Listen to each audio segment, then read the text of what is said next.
that idea of really thinking everyone within our organization has a voice to contribute to the conversation of improvement has been really powerful for us. Hello, everyone. Welcome to the Accelerate Your Performance podcast, where we gather each week to share strategies for hardwiring excellence in education. I'm your host, Janet Pilcher. Today, I welcome Dr. Adam Leckie to the show. Adam is the superintendent of Casa Grande Elementary School District in Casa Grande, Arizona.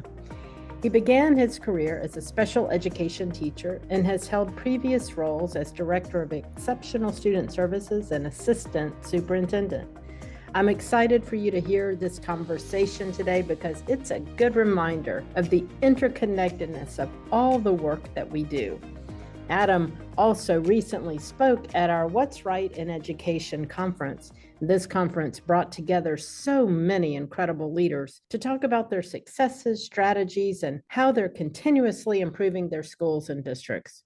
If you want to stay in the loop and have access to this content as it releases, head over to studereducation.com/subscribe. So let's get started with our conversation with Adam. It's with great pleasure that I welcome Dr. Adam Leckie to our show today. Welcome, Adam. Thank you for having me. Absolutely. So let's talk a little bit about What's Right in Education and the recent presentation and panel that you were on as we kick off. Adam, I just loved What's Right in Education this year. It's always good to be with our partners and to be in person with everyone and for people to meet each other. So I just, first of all, appreciate you participating in that conference with us. So thank you for doing that. You're welcome. It's always one of my favorite events of the year ever since we attended last year. Because it's really more than a conference. It's almost like a professional learning community all gathering around the things they're passionate about. So I just love being able to bring a team there and learn from other leaders. Yeah, thank you so much. My conversation has been really around a network, bringing a network of people together who really can build those connections and just an opportunity to have great leaders in the same place is a real high for me personally. So let's talk a little bit about your panel. You were on a panel called Executing for Impact. You kicked off highlighting some areas that were bright spots, but just talk about a few areas that you focused on in that panel. Yeah, that was such a great opportunity to share our story of improvement from Casa Grande Elementary School District and just sit up there alongside some other amazing leaders doing this work. So we, over the past about a year and a half now, have been engaged in this continuous improvement organizational excellence work with Studer. And in that time, the things I point to as real bright spots on our organization really all come back to this idea of putting people first and paying ridiculous attention to those that are doing the work. And for us, we're starting to really see some metrics move in terms of what we're measuring for impact.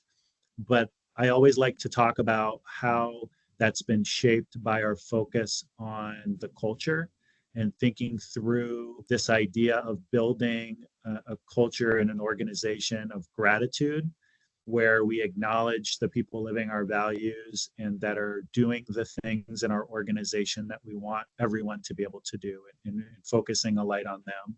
So that's been really powerful in terms of setting the foundation for all the strategy that's going to come later, really understanding how we can show up for one another every day and lean on those people that are closest to the work. So it's been a huge cultural change for us in terms of just this intentional recognition and idea of celebrating the individuals in our organization.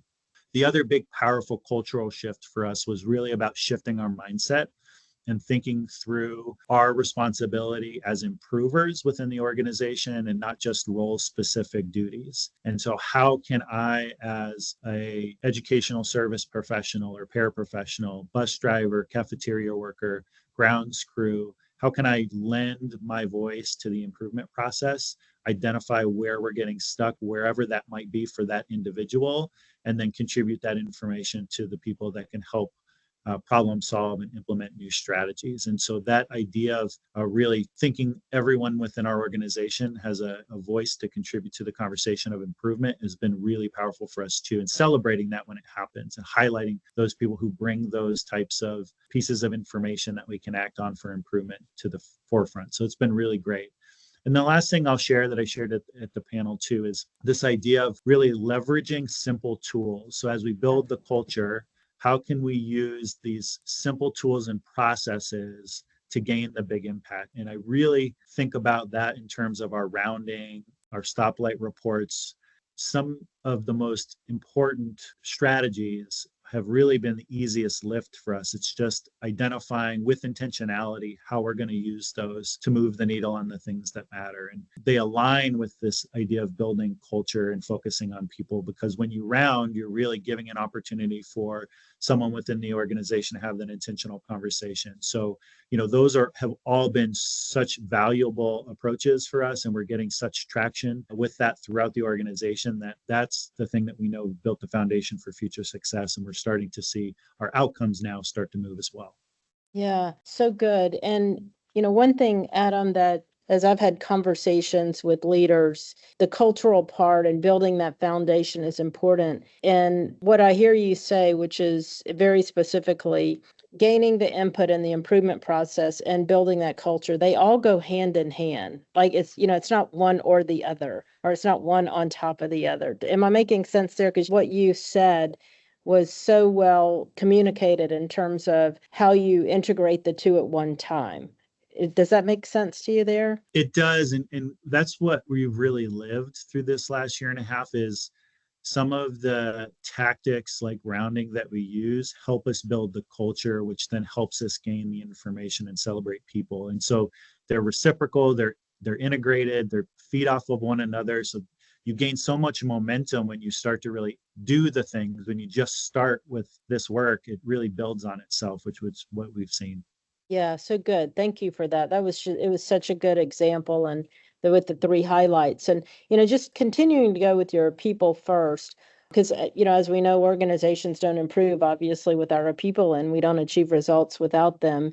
And so what you are doing in your district is each administrator spending time working alongside another employee in the system, getting to know their work, getting to shadow them and understand that. Tell us a little bit about that experience and what impact that's having.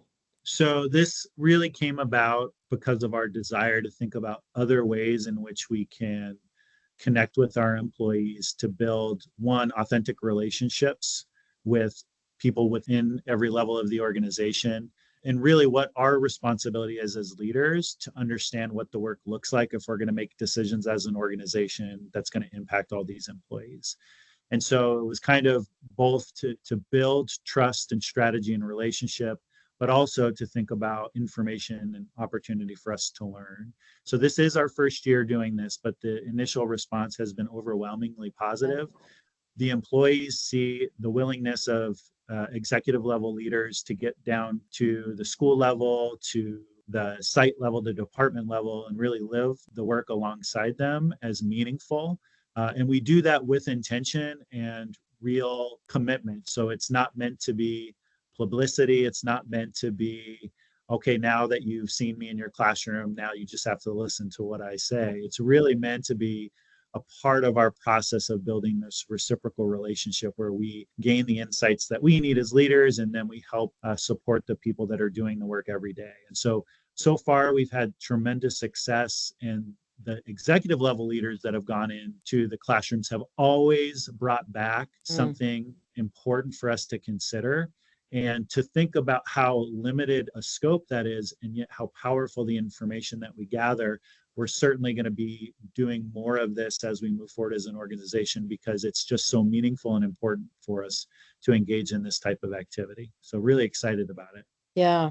I mean, two things come to mind. One is people sometimes will get feedback on employee engagement surveys, like the leaders, they don't really know what I do, right? This kind of solves for that you have a true understanding of what they do because you're living that with them as they're doing it.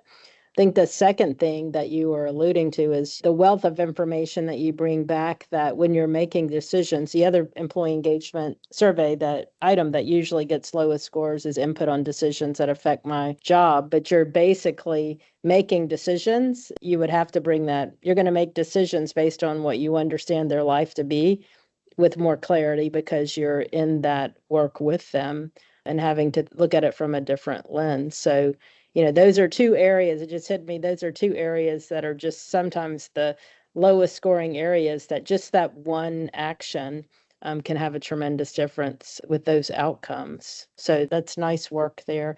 And I'm sure enjoyable, Adam, for your people. I'm sure they enjoy the interactions with the people that they work with in Shadow. Oh, my HR director had a blast teaching kindergarten. I love it.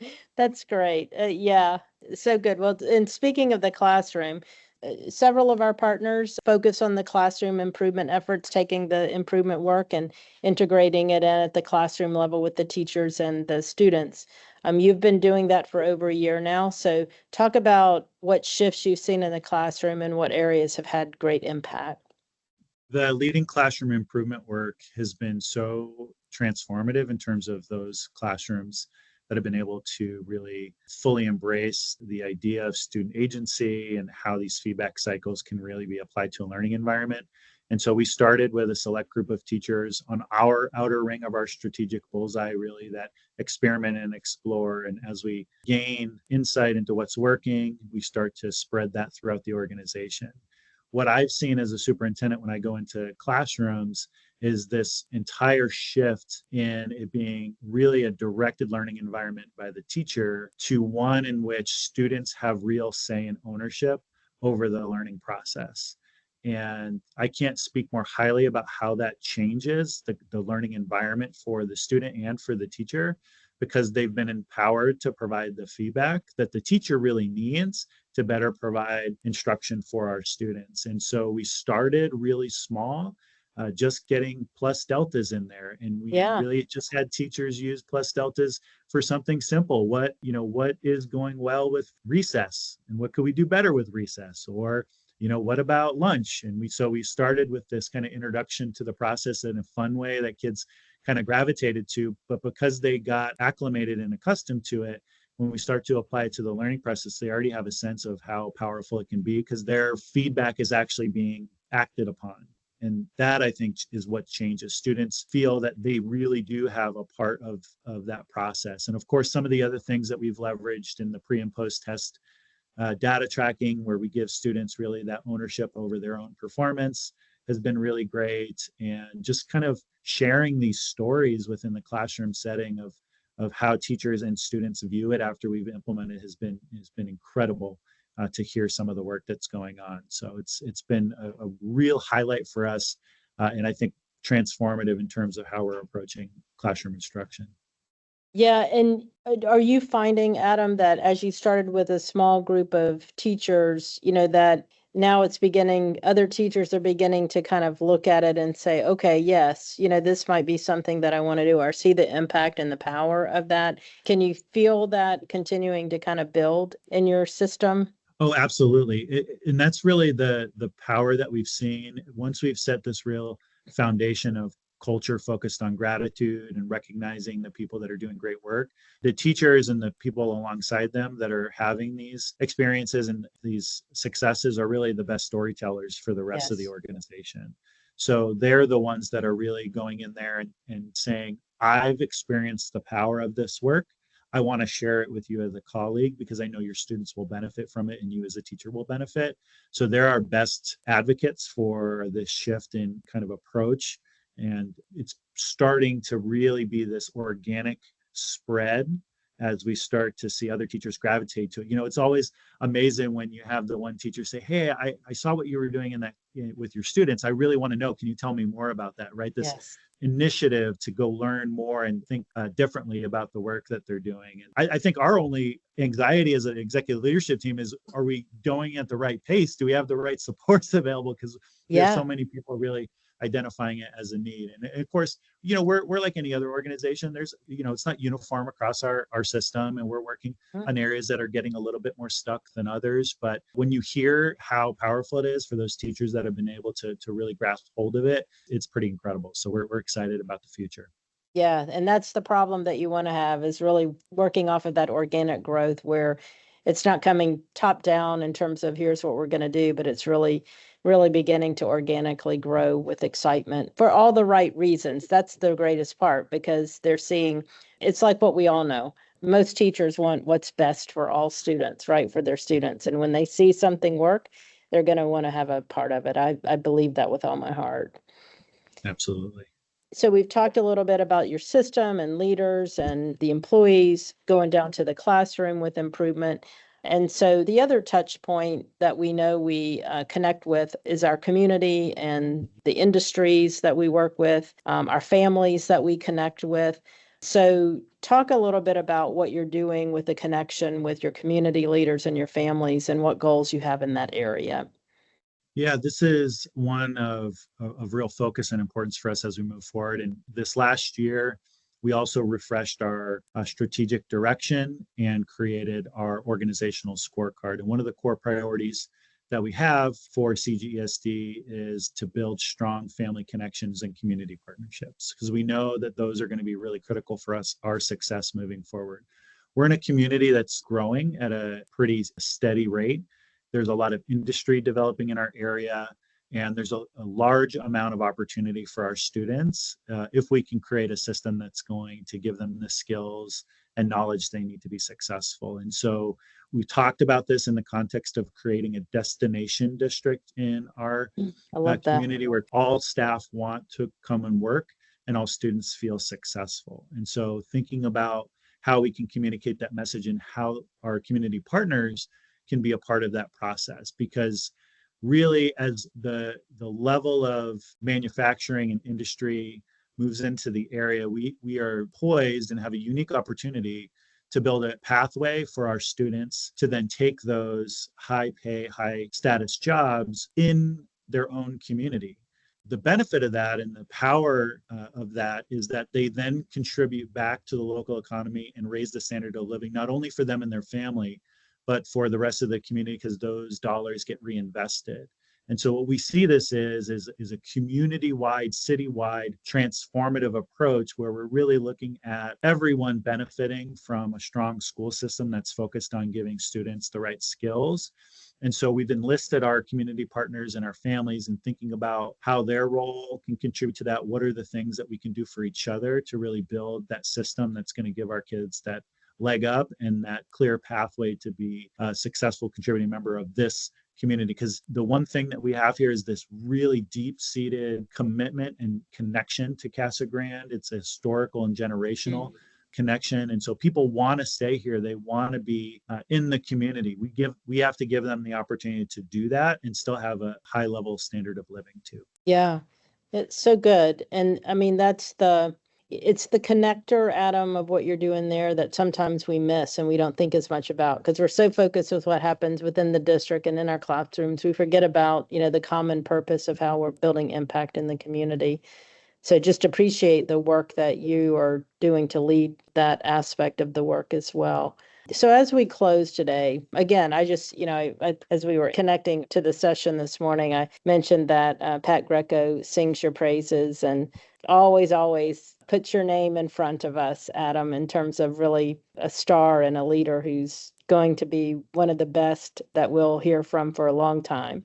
And you can tell by the way that you connect the dots and look at systems as a whole, and as you're strategic and methodical, you can see that.